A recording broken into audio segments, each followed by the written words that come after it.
ایک مرتبہ حضرت موسیٰ علیہ السلام نے اللہ تبارک و تعالیٰ سے سوال کیا، اے اللہ، اگر آپ نے اپنے بندوں کو مارنا ہی ہے تو پھر انہیں پیدا کیوں کرتے ہو؟ حضرت موسیٰ علیہ السلام کے سوال پر اللہ کا جواب سن کر سب حیران رہ گئے۔ بسم اللہ الرحمن الرحیم۔ ناظرین، ایک مرتبہ حضرت موسیٰ علیہ السلام نے اللہ تبارک و تعالیٰ سے سوال کیا، یا اللہ، آپ نے انسانوں کو کیوں پیدا کیا؟ یعنی آپ نے اتنی ساری مخلوقات کو کیوں پیدا کیا؟ اور اگر پیدا کیا تو پھر انہیں مار کیوں دیتے ہو؟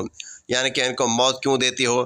تو حضرت موسیٰ علیہ السلام کے سوال کا جواب اللہ تعالیٰ نے جو دیا، اس کو سن کر آپ بھی حیران اور پریشان ہو جاؤ گے، اور ساتھ ہی ساتھ آپ کو یہ بھی معلوم ہو جائے گا کہ اللہ تعالیٰ اپنے بندوں کو کیوں پیدا فرماتا ہے اور پھر ان کو مار کیوں دیتا ہے۔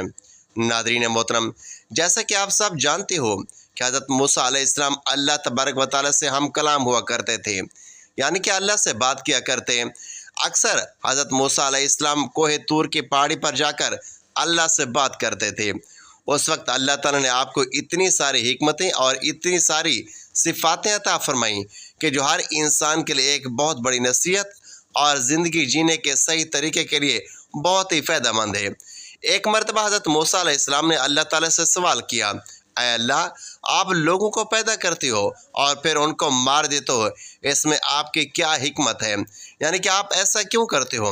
تو یہ سن کر اللہ تعالیٰ نے حضرت موسیٰ علیہ السلام کو حکم دیا کہ اے موسیٰ، تم کھیتی باڑی کرو۔ حضرت موسیٰ علیہ السلام نے اللہ تبارک و تعالیٰ کے حکم سے کھیتی باڑی کرنا شروع کر دی۔ کچھ دنوں کے بعد جب وہ کھیتی تیار ہوگی تو حضرت موسیٰ علیہ السلام نے اس کو کاٹ دیا۔ تو یہ دیکھ کر اللہ تعالیٰ نے حضرت موسیٰ علیہ السلام سے فرمایا کہ اے موسیٰ، تم نے خود ہی کھیتی بوئی اور پھر تم نے خود ہی اس کو کاٹ کیوں ڈالا؟ یہ سن کر حضرت موسیٰ علیہ السلام نے عرض کیا، یا اللہ، کھیتی کے پکنے پر اس میں دانہ اور بھوسا تھا اور دونوں کو ملا جلا کر رکھنا مناسب نہیں تھا، اس لیے حکمت کا تقاضا بھی یہی ہے کہ ان دونوں کو جدا جدا کر دیا جائے۔ یہ سن کر اللہ تعالیٰ نے حضرت موسیٰ علیہ السلام سے پوچھا، موسیٰ، تم نے یہ عقل کہاں سے حاصل کی؟ حضرت موسیٰ علیہ السلام نے کہا، اللہ تعالیٰ سے۔ عرض کیا، یا الہی، میری یہ دانش مندی اور یہ عقل سب آپ نے ہی عطا کی ہے۔ یہ سن کر اللہ تبارک و تعالیٰ نے فرمایا، اے موسیٰ، اور یہ دانش مندی مجھ میں کیوں نہ ہوگی؟ اے موسیٰ، دیکھو، انسانوں کی روحیں دو قسم کی ہوتی ہیں، ان میں سے ایک روح پاک ہے اور ایک روح ناپاک ہے، اور ہر انسان کے جسم ایک رتبے کے نہیں ہوتے۔ کسی کے جسم میں موتی کی طرح پاک اور صاف روح ہوتی ہے تو کسی کے جسم میں کنج کی پونچھ کی طرح روح موجود ہوتی ہے۔ ان روحوں کو بھی ٹھیک اسی طرح ایک دوسرے سے علیحدہ کرنا مناسب ہے، یعنی کہ جدا جدا کرنا ضروری ہے۔ جس طرح سے تم نے گندم کو بھوسے سے الگ کر دیا تاکہ جو نیک روح ہوتی ہے وہ جنت کو چلی جائے اور جو بری روح ہوتی ہے وہ دوزخ میں چلی جائے۔ اے موسیٰ، یہ تو انسان کو مارنے کی حکمت تھی، اور انسانوں کو پیدا کرنے کی حکمت یہ ہے کہ ہماری صفات کا اظہار ہو جائے۔ حدیث قدسی میں ہے کہ اللہ تبارک و تعالیٰ ارشاد فرماتا ہے کہ میں ایک پوشیدہ خزانہ تھا، اس لیے میں نے چاہا کہ میں پہچانا جاؤں، اس لیے میں نے مخلوق کو پیدا کیا، میں نے انسانوں کو پیدا فرمایا۔ اے موسیٰ، انسان کے جسم میں جو موتی ہے اس کو کبھی بھی ضائع نہیں کرنا چاہیے بلکہ اس کی حفاظت کرنی چاہیے۔ تو ناظرین، ہمارے لیے بھی یہ حکمت کتنی بڑی ہے کہ اللہ تعالیٰ انسانوں کو کیوں پیدا کرتا ہے اور پھر ان کو مار کیوں دیتا ہے۔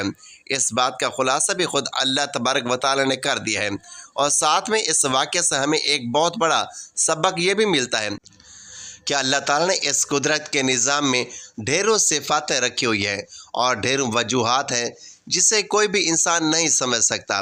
اس لیے ہمیں کبھی بھی کسی بات کے لیے اللہ تبارک و تعالیٰ سے کوئی سوال نہیں کرنا چاہیے، کیونکہ یہ یاد رکھیں، اللہ جو بھی کرتا ہے بہتر کرتا ہے۔ اللہ کے ہر کام میں کچھ نہ کچھ حکمت ضرور ہوتی ہے، اسی لیے یاد رکھیں، اللہ تبارک و تعالیٰ جب بھی ہمیں کسی امتحان میں ڈالتا ہے تو اس میں بھی ہماری کوئی نہ کوئی بھلائی ضرور ہوتی ہے، یعنی کہ اللہ کی ہر بات میں کوئی نہ کوئی حکمت ضرور ہوتی ہے، اور اللہ کے کیے گئے ہر فیصلے میں بندے کا کوئی نہ کوئی بھلا ضرور ہوتا ہے، کیونکہ اللہ جو بھی کرتا ہے اچھا کرتا ہے، اپنے بندے کے حق میں کرتا ہے۔ اسی طرح سے ناظرین، ایک مرتبہ حضرت موسیٰ علیہ السلام نے اللہ تبارک و تعالیٰ سے 7 سوال کیے۔ ان میں سے پہلا سوال تو یہ تھا کہ حضرت موسیٰ علیہ السلام نے اللہ تعالیٰ سے پوچھا، اے میرے رب، تیرے بندوں میں سب سے زیادہ متقی یعنی ڈرنے والا اور پرہیزگار کون ہے؟ تو اللہ تبارک و تعالیٰ نے ارشاد فرمایا، وہ شخص جو اللہ کا ذکر کرتا رہے اور اس کو بھولے نہیں۔ یقیناً اللہ سے ڈرنے والا وہی شخص ہوتا ہے جو صرف مسجد کے اندر ہی نہیں بلکہ مسجد کے باہر بھی اللہ کو یاد رکھے، یعنی عام معاملات اور خوشی اور غم میں بھی اللہ کو نہ بھولے بلکہ ہر قدم اللہ کی رضا کے مطابق ہی اٹھے۔ دوسرا سوال حضرت موسیٰ علیہ السلام نے پوچھا، اے میرے رب، تیرے بندوں میں سب سے زیادہ صحیح راستے پر کون ہے؟ اللہ تبارک و تعالیٰ نے ارشاد فرمایا، جو ہدایت کے راستے پر چلے۔ اللہ تعالیٰ نے اپنے نبی کو بھیج کر اور قرآن پاک جیسی کتاب کو اتار کر ہدایت کے راستے کو صاف صاف دکھا دیا۔ اسی لیے ہم سبھی کو قرآن اور حدیث کا جھنڈا لے کر ہدایت کے راستے پر چلنا چاہیے۔ تیسرا سوال حضرت موسیٰ علیہ السلام نے پوچھا، اے اللہ، تیرے بندوں میں سب سے زیادہ جاننے والا عالم کون ہے؟ اللہ تعالیٰ نے ارشاد فرمایا، عالم وہ ہے جس کا پیٹ علم سے نہیں بھرتا، جس کے اندر علم کی پیاس کبھی نہ بجھے بلکہ وہ ہر دن نئی چیزوں کو سیکھنے کی کوشش کرے اور مرتے دم تک سیکھتا رہے۔ یہی عالم ہے، نہ کہ وہ جس نے علم سیکھا پھر سیکھنے اور سکھانے سے اس کا کوئی تعلق نہیں۔ چوتھا سوال حضرت موسیٰ علیہ السلام نے اللہ تعالیٰ سے پوچھا، اے میرے اللہ، تیرے بندوں میں سب سے زیادہ اچھا فیصلہ کرنے والا کون ہے؟ اللہ تعالیٰ نے ارشاد فرمایا، وہ شخص جو لوگوں کو وہی حکم دیتا ہے جو اپنے آپ کو دیتا ہے، وہ کام جو کسی نے خود نہ کیا ہو اور دوسروں کو اس کے کرنے کا مشورہ دیتا ہو، ایسا آدمی صحیح فیصلہ نہیں دے سکتا۔ پانچواں سوال حضرت موسیٰ علیہ السلام نے اللہ تبارک و تعالیٰ سے پوچھا، اے میرے اللہ، تیرے تمام بندوں میں سب سے زیادہ عزیز ترین بندہ کون سا ہے؟ اللہ تعالیٰ نے ارشاد فرمایا، وہ شخص جو بدلہ لینے کی طاقت رکھتا ہو لیکن پھر بھی بدلہ نہ لے اور سامنے والے کو معاف کر دے۔ ایسا وہی کہہ سکتا ہے جس کے اندر صبر برداشت کرنے کی طاقت ہو، کیونکہ جب کوئی آپ کو تکلیف پہنچائے تو بدلے میں آپ بھی اسے تکلیف دینا چاہتے ہیں، لیکن بدلہ لینے کی بجائے جو معاف کر دے، ایسا شخص اللہ کا سب سے عزیز بندہ ہوتا ہے۔ چھٹا سوال حضرت موسیٰ علیہ السلام نے پوچھا، اے اللہ، تیرے بندوں میں سب سے زیادہ غنی کون سا بندہ ہے؟ اللہ تبارک و تعالیٰ نے ارشاد فرمایا، وہ شخص جس کو جتنا ملے اس پر راضی رہے۔ غریب ہے وہ کہ جس کے پاس دولت ہو پھر بھی اس پر راضی نہ ہو، دن رات اسی کی طلب میں مارا مارا پھرے۔ اور بے نیاز وہ شخص ہے جس کو جتنی نعمت ملی اسی پر خوش ہو کر اللہ کا شکر ادا کرے۔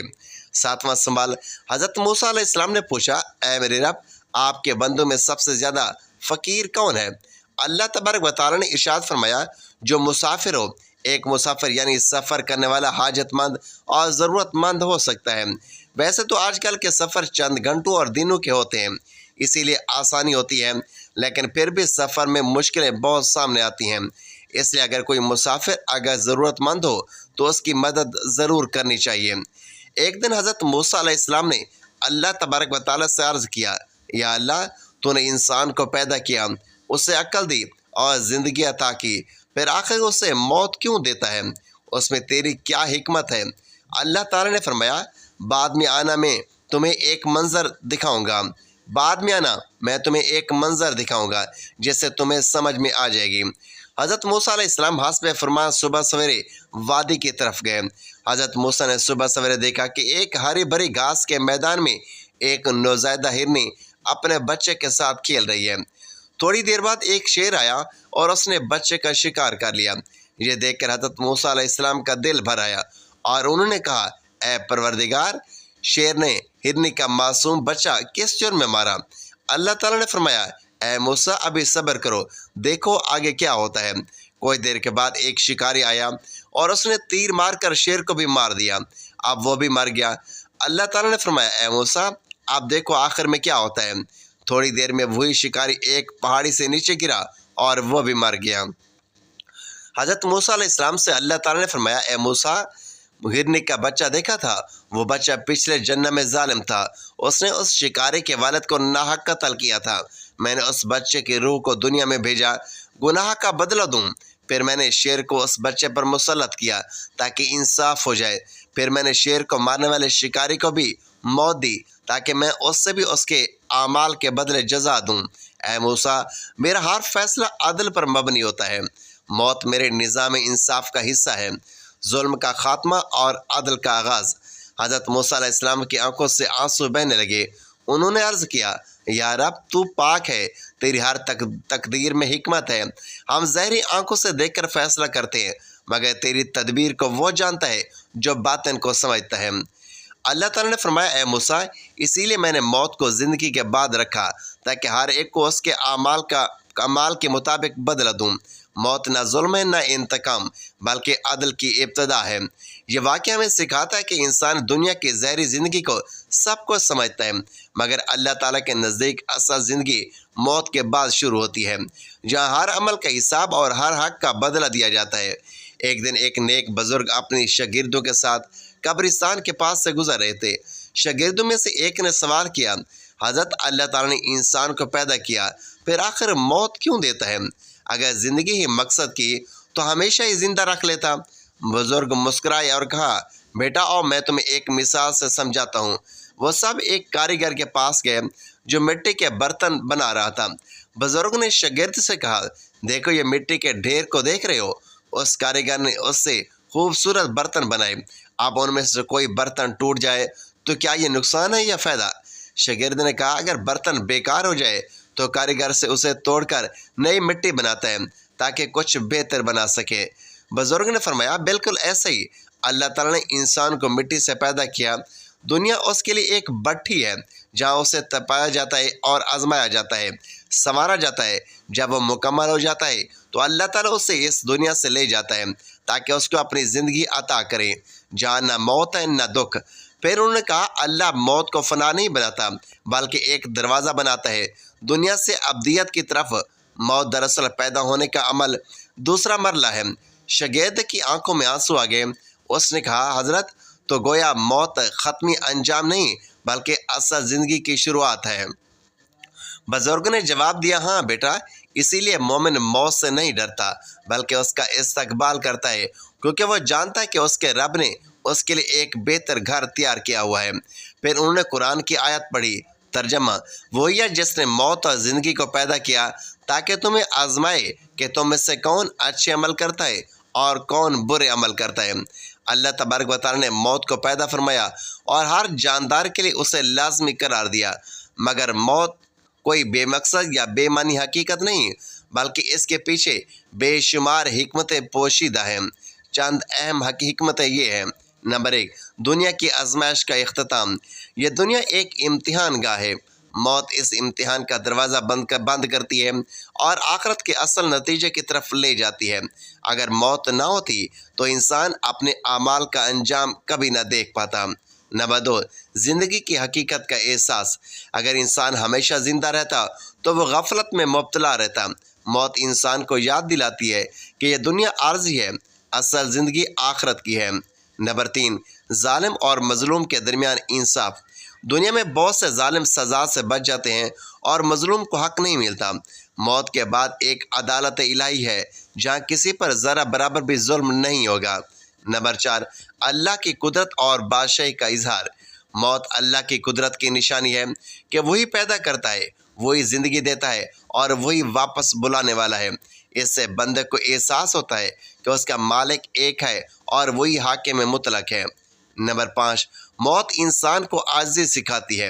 انسان چاہے کتنی بھی طاقت، دولت یا شہرت رکھتا ہو، موت اسے بتاتی ہے کہ تو فنا پذیر ہے، اصل طاقت والے صرف اللہ ہے۔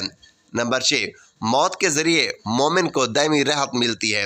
جو بندہ نیک اعمال کرتا ہے، موت اس کے لیے مصیبتوں، دکھوں اور دنیاوی آزمائشوں سے نجات کا ذریعہ بنتی ہے اور جنت کی ابدی زندگی کا آغاز ہوتا ہے۔ موت دراصل اختتام نہیں بلکہ ایک دروازہ ہے اگلی زندگی کی طرف۔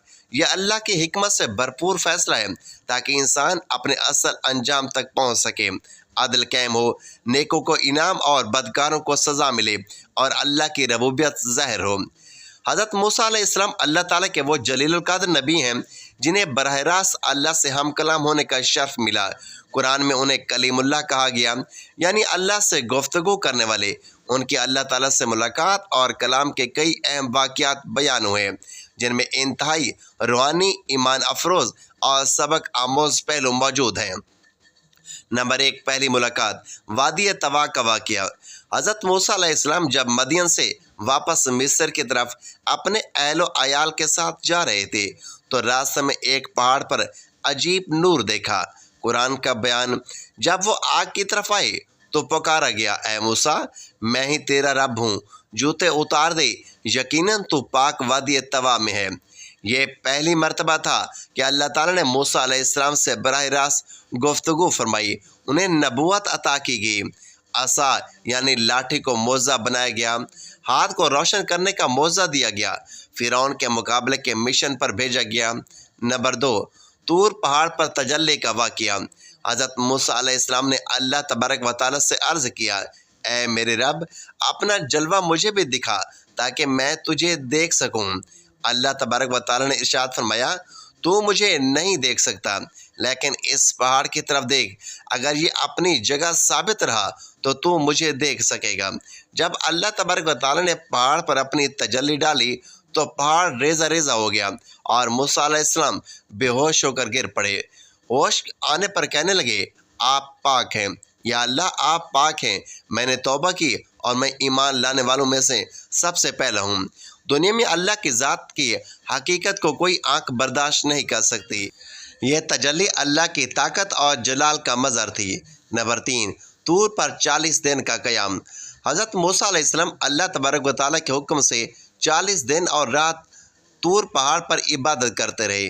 اس دوران اللہ تبارک و تعالیٰ نے ان سے گفتگو فرمائی اور تورات عطا فرمائی۔ اس ملاقات کی خصوصیات، شریعت کا نزول ہوا۔ اللہ تبارک و تعالیٰ نے حضرت موسیٰ علیہ السلام کو امت کی رہنمائی کے اصول سکھائے، انہیں خاص عزت و قربت نصیب ہوئی۔ نمبر 4، بنی اسرائیل کے مطالبے پر اللہ کی تجلی۔ ایک مرتبہ بنی اسرائیل نے کہا کہ ہم اس وقت تک ایمان نہیں لائیں گے جب تک اللہ کو سامنے نہ دیکھ لیں۔ حضرت موسیٰ علیہ السلام ان کو لے کر طور پہاڑ پر گئے۔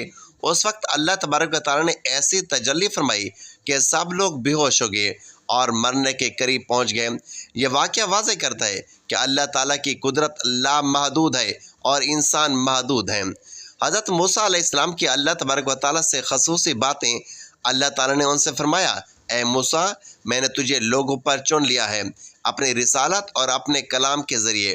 موسیٰ علیہ السلام نے کئی مرتبہ امت کی بخشش اور آسانی کے لیے اللہ تعالیٰ سے گزارش کی۔